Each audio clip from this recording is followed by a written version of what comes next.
Howdy folks, Cody here with IronVerse Comics and the return of IronVerse Comics Quickies. We're checking out Wrath Chapter 1 by Scott Kish, Drew Smith, and Emi Utrera. At least I think that's how you pronounce it.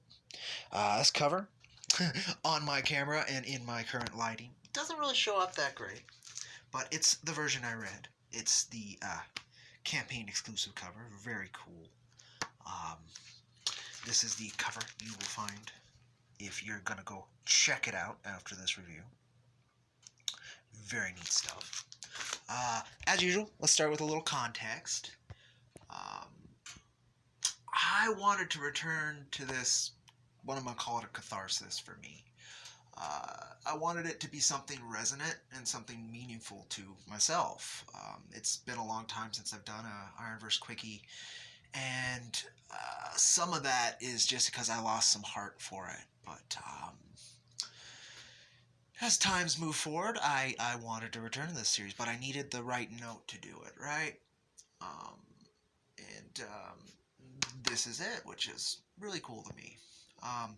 Wrath is a project, and that meets those criteria. It's a project and a writer-creator who meets those criteria, and it resonates with me on my own journey. We share a publisher, so this is again context on these reviews. We share the ups and downs of grassroots sequential artistry and storytelling, trying to get these things out, working with people to do it, and networking, all the craziness that goes into crowdfunding creator-owned books. As I write and read this, I've woken up on the wrong side of the bed, and I'm in the perfect mood for a rough critique, even though I recognize these, what again I'm going to call resonations with the work and the creator.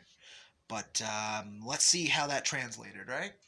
So we'll start off with a quick summary of the story in number 1, move into where I think it could be improved, and we'll end with the good stuff. I think that's how I want to do this. Wrath follows in the footsteps of giants, and what I mean is it attempts to show the concept of the shadow, the darker recesses of our personalities and psyches, and the interplays and hopeful integration of those things. Issue number 1 introduces Doug, a 19-year-old college student, his best friend Nicole, Doug's mom, his bio dad as they refer to him, and his stepdad. Doug's biological father is alluded to being an abuser when Nicole casually mentions him to Doug during a study session. This leads Doug to painful memories and traveling a path on his bicycle he usually wouldn't. There he's mugged for his bike and walks home in shame and anger. That night, something emerges from Doug to take vengeance. That's about as far as I'll go for now, and it does cover the broad strokes of issue number 1. So let's look at the areas for improvement. The writing can lack subtlety, it can be blunt, and rarely, but does have some repetitive elements, which is more of my preference than a hindrance, meaning I would prefer not to have those. But the flow of the writing and art never got in the way of storytelling. I never had to stop and go back. It's just you would hear similar things again and again. Now that can be to really plug a point, right? I prefer subtlety myself. That being said, again, this is not so much an adult book, too. So taking that into account, someone younger, that might work much better on. But that really is the only area that could be refined. I think it could be more poetic, a little bit more subtle, could use the reader's own mind a little bit more than just to use the pacing right.